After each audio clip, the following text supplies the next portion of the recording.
She was just standing in my room at 3 a.m., and I couldn't see a face, just a wall of black hair. I didn't think anything of it. It was just another Tuesday. Fan on high, phone charging on the nightstand. I spent way too long scrolling through threads until my eyes felt like lead. Then I finally put the screen face down. I was out for maybe 3 hours. I woke up at exactly 3 a.m. No alarm, no noise. The air just felt thick, like someone had stepped into the room while I was sleeping. I stared at the ceiling, my heart starting to pound for no reason. I looked toward the corner near my closet. It was darker than the rest of the room. Then the shadow moved, just a slow shift. Then I heard it, a whisper, my name. The next night was worse. I didn't want to sleep, but I passed out around 2 a.m. I woke up at 3 again. It wasn't the corner this time.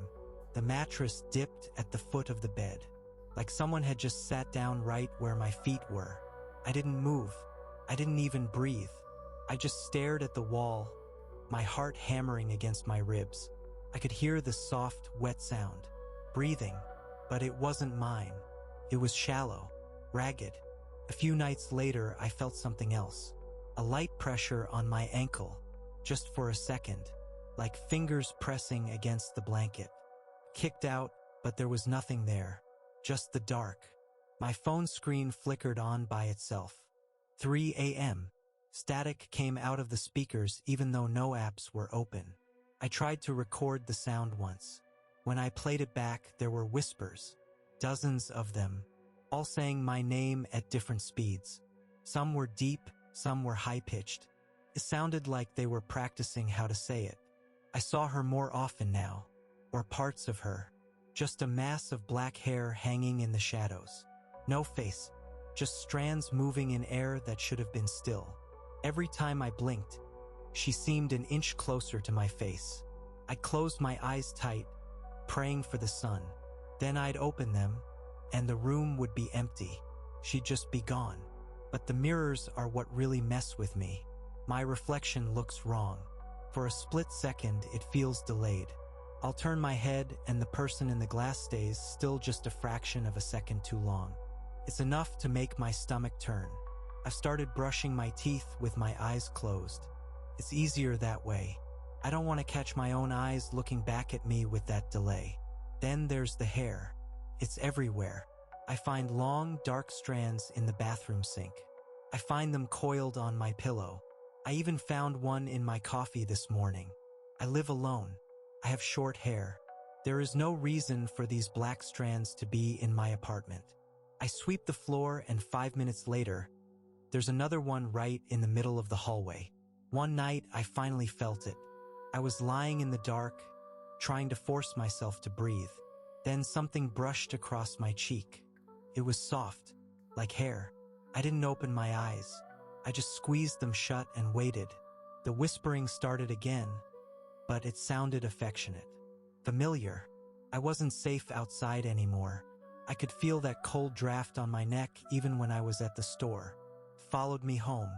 I couldn't take the hair anymore. I spent the whole day at work just staring at the screen, searching for anything that made sense. I dug through buried posts and ancient forum threads. I wasn't the only one. There were dozens of people describing the exact same thing. The 3 a.m. wake-ups, the weight on the bed, the feeling of being watched from the corners of a room. One name kept coming up over and over, Maria Lobo. The details were identical. Every person started with curiosity, thinking it was just a joke. Then the sleep disturbance began. Then the proximity changed. They all mentioned the hair, masses of it, long and black, covering whatever face was underneath. Some said she feeds on your attention. Some said she attaches to anyone who acknowledges her presence. The pattern never varied. It starts at a distance and then it moves inward, inch by inch, night by night. The most terrifying part wasn't the descriptions, though. It was the advice. Every single thread had the same warning. Do not respond. Never say a word back. I scrolled to the end of every post looking for a way out. There weren't any. Every story just stopped. No endings. Only escalation. It always ends badly. Everything changed after I read those forum threads. The fear wasn't a sharp spike anymore. It was a slow, heavy weight. I realized it wasn't a random haunting. It was an invitation. I thought back to that first night. When I heard my name from the corner, I didn't hide. I didn't pull the blankets over my head. I whispered back. I actually said, "What?" right into the darkness. That was the mistake. I invited her in because I've always been too curious for my own good. I'm the type of person who stares into the shadows instead of turning the light on. I guess she sensed that I was looking for something, and she decided to give it to me. My daily life is unrecognizable now. I don't move through my apartment without checking every single corner first. I avoid the hallway because the air always feels 5 degrees colder there. I've taped over every mirror in the place.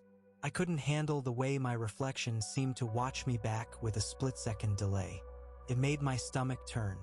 I'm constantly checking my own scalp, terrified I'll find a strand of hair that's too long or too black to belong to me. I don't wear headphones anymore. I need to hear the breathing. I need to know exactly how close it is. I don't talk to my friends anymore. They think I'm just depressed. The worst part is that the terror has become boring. It's just a routine. I know I'm going to wake up at 3 a.m. I know the bed is going to dip at the foot of the mattress. I know I'll find more hair on my pillow when the sun comes up. It's like living with a roommate you can't get rid of.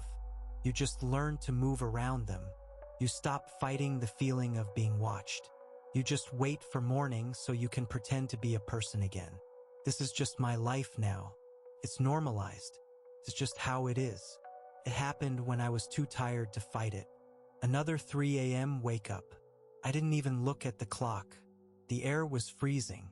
The whisper didn't come from the corner this time. It was right against my ear. My name, perfect and clear. I felt a strand of hair slide across my cheek. Without thinking, half asleep and just wanting it to be over, I said it. "Maria." The room went dead silent. No breathing. No movement. The static on my phone cut out. It was a silence so thick it felt like I was underwater. Then I felt the mattress dip. Not at my feet. Right behind me. A heavy, cold weight pressed against my spine. I didn't scream. I didn't even jump. I just lay there staring at the wall. I realized then that I wasn't being watched anymore. I was being held. The distance was gone. I finally invited her all the way in. It was a total surrender. There is no coming back from that. I don't know what day it is anymore. The clocks don't mean anything. It's always dark. I don't even try to turn on the lights. Why bother? She's always there. I feel the hair brushing my neck while I'm sitting at the table. I feel the cold spot on the couch right next to me.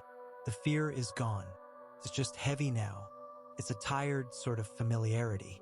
I don't look in mirrors because I don't want to see which one of us is looking back. Sometimes I catch myself whispering her name just to hear the silence that follows. It's comforting. That's the part that really keeps me awake. I'm not scared of her anymore. I'm scared because I've started to realize that the whispering isn't coming from the corner anymore. It's coming from inside my own throat. I'm not sure where she ends and I begin. I think I finally understand why there are no endings to these stories.